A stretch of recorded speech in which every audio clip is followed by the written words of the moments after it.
ಮುಖ್ಯಮಂತ್ರಿ ಸಿದ್ದರಾಮಯ್ಯರವರ ಕುರ್ಚಿ ಶೇಕ್ ಆಗ್ತಾ ಇದೆ ಅಂತ ಹೇಳಿ ಇಲ್ಲಿ ಬಸವರಾಜ ಬೊಮ್ಮಾಯಿ ಹೇಳಿಕೆಯನ್ನ ಕೊಟ್ಟಿದ್ದಾರೆ. ಹೌದು, ಮುಖ್ಯಮಂತ್ರಿ ಸಿದ್ದರಾಮಯ್ಯರವರ ಕುರ್ಚಿ ಶೇಕ್ ಆಗ್ತಾ ಇದೆ. ಮುಖ್ಯಮಂತ್ರಿ ಆಗುವಂತಹ ಪ್ರಕ್ರಿಯೆಯಲ್ಲಿಯೇ ಇಲ್ಲಿ ಒಡಕಿದೆ, ಏನೋ ಸಮಸ್ಯೆ ಇದೆ, ಮುಂದೆ ದೊಡ್ಡ ಪ್ರಮಾಣದ ಸಮಸ್ಯೆ ಎದುರಾಗಲಿದೆ ಅಂತ ಹೇಳಿ ಬಾಗಲಕೋಟೆಯಲ್ಲಿ ಸಂಸದ ಬಸವರಾಜ ಬೊಮ್ಮಾಯಿ ಈ ರೀತಿ ಹೇಳಿಕೆಯನ್ನ ಕೊಟ್ಟಿದ್ದಾರೆ. ಮುಖ್ಯಮಂತ್ರಿ ಸಿದ್ದರಾಮಯ್ಯರವರ ಕುರ್ಚಿ ಶೇಕ್ ಆಗ್ತಾ ಇದೆ. ಮುಖ್ಯಮಂತ್ರಿ ಆಗ್ತಕ್ಕಂತಹ ಪ್ರಕ್ರಿಯೆಯಲ್ಲಿಯೇ ಏನೋ ತೊಂದರೆ ಇದೆ, ಇದು ಮುಂದೆ ದೊಡ್ಡ ಪ್ರಮಾಣದಲ್ಲಿಯೇ ಸಮಸ್ಯೆ ಎದುರಾಗತ್ತೆ ಅಂತ ಹೇಳಿ ಬಾಗಲಕೋಟೆಯಲ್ಲಿ ಸಂಸದ ಬಸವರಾಜ ಬೊಮ್ಮಾಯಿ ಹೇಳಿಕೆಯನ್ನ ಕೊಟ್ಟಿದ್ದಾರೆ. ರಾಜ್ಯದ ಆರ್ಥಿಕ ಪರಿಸ್ಥಿತಿಯೂ ಕೂಡ ಸಂಪೂರ್ಣವಾಗಿ ಹದಗೆಟ್ಟಿದೆ, ಸ್ವಪಕ್ಷದವರೇ ಅಭಿವೃದ್ಧಿ ಆಗ್ತಾ ಇಲ್ಲ ಅಂತ ಹೇಳ್ತಾ ಇದ್ದಾರೆ. ಮುಖ್ಯಮಂತ್ರಿ ಸಿದ್ದರಾಮಯ್ಯರವರ ಕುರ್ಚಿಯೇ ಶೇಕ್ ಆಗ್ತಾ ಇದೆ. ಮುಖ್ಯಮಂತ್ರಿ ಆಗ್ತಕ್ಕಂತಹ ಪ್ರಕ್ರಿಯೆಯಲ್ಲಿ ಏನೋ ಒಂದು ರೀತಿ ಒಡಕಿದೆ, ಮುಂದೆ ದೊಡ್ಡ ಪ್ರಮಾಣದಲ್ಲಿ ಇದು ಸಮಸ್ಯೆ ಎದುರಾಗತ್ತೆ. ಬಾಗಲಕೋಟೆಯಲ್ಲಿ ಸಂಸದ ಬಸವರಾಜ ಬೊಮ್ಮಾಯಿ ಹೇಳಿಕೆ ಕೊಟ್ಟಿದ್ದಾರೆ. ಇನ್ನು ರಾಜ್ಯದ ಆರ್ಥಿಕ ಪರಿಸ್ಥಿತಿ ನೋಡ್ತಾ ಹೋಗೋದಾದ್ರೆ ಸಂಪೂರ್ಣವಾಗಿ ಆರ್ಥಿಕ ಪರಿಸ್ಥಿತಿ ಹದಗೆಟ್ಟಿದೆ, ಸ್ವಪಕ್ಷದವರೇ ಅಭಿವೃದ್ಧಿ ಆಗ್ತಾ ಇಲ್ಲ ಅಂತ ಹೇಳ್ತಾ ಇದ್ದಾರೆ. ಅಭಿವೃದ್ಧಿಗೆ ಇದ್ದ 54,000 ರೂಪಾಯಿಯನ್ನ ಕೂಡ ಗ್ಯಾರಂಟಿಗೆ ಬಳಕೆ ಮಾಡಿಕೊಂಡಿದ್ದಾರೆ ಅಂತ ಹೇಳಿ ಸಂಸದ ಬಸವರಾಜ ಬೊಮ್ಮಾಯಿ ಇನ್ನು ಹೇಳಿಕೆಯನ್ನ ಕೊಟ್ಟಿದ್ದಾರೆ. ರಾಜ್ಯದ ಆರ್ಥಿಕ ಪರಿಸ್ಥಿತಿಯನ್ನ ನೋಡ್ತಾ ಹೋಗೋದಾದ್ರೆ ಸಂಪೂರ್ಣವಾಗಿ ರಾಜ್ಯದಲ್ಲಿ ಆರ್ಥಿಕ ಪರಿಸ್ಥಿತಿ ಹದಗೆಟ್ಟು ಹೋಗಿದೆ, ಸ್ವಪಕ್ಷದವರೇ ಅಭಿವೃದ್ಧಿ ಆಗ್ತಾ ಇಲ್ಲ ಅಂತ ಹೇಳ್ತಾ ಇದ್ದಾರೆ. ಅಭಿವೃದ್ಧಿಗೆ ಇದ್ದ 54,000 ಕೋಟಿ ರೂಪಾಯಿಯನ್ನು ಕೂಡ ಇವರು ಗ್ಯಾರಂಟಿಗೆ ಬಳಕೆ ಮಾಡಿಕೊಂಡಿದ್ದಾರೆ. ರಾಜಕೀಯ ಲಾಭಕ್ಕಾಗಿ ಗ್ಯಾರಂಟಿಗೆ ಹಣವನ್ನ ಕೊಟ್ಟಿದ್ದಾರೆ. ಆದ್ರಿಂದ ರಾಜ್ಯದಲ್ಲಿ ಆರ್ಥಿಕ ಸಂಕಷ್ಟ ಎದುರಾಗಿದೆ.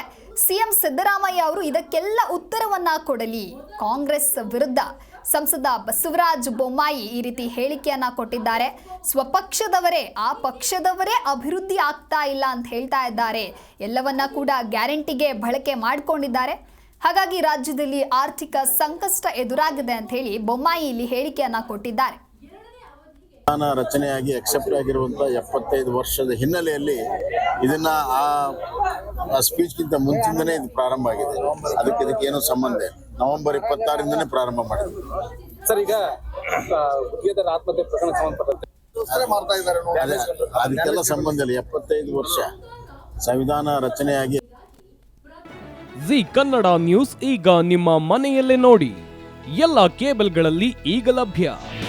ನಿಮ್ಮ ನೆಚ್ಚಿನ ಜಿ ಕನ್ನಡ ನ್ಯೂಸ್ ಈಗ ಸನ್ ಡೈರೆಕ್ಟ್ ನಲ್ಲಿ number 292, Tata play number 1664, Jio TV number 1334, NXT digital number 30, in cable number 30, city networks 51, U digital number 162, GTPL number 17, Rockline telecommunications number 42, Shri Basaveshwara cable number 168, rural cable network 60, Vinayaka digital 57, Abhishek cable 821, city channel 53, Siddeshwara cable network 57, V4 digital Infotech 628, Surya digital networks 53, Gajanan digital number 836, Malnad Infotech private limited number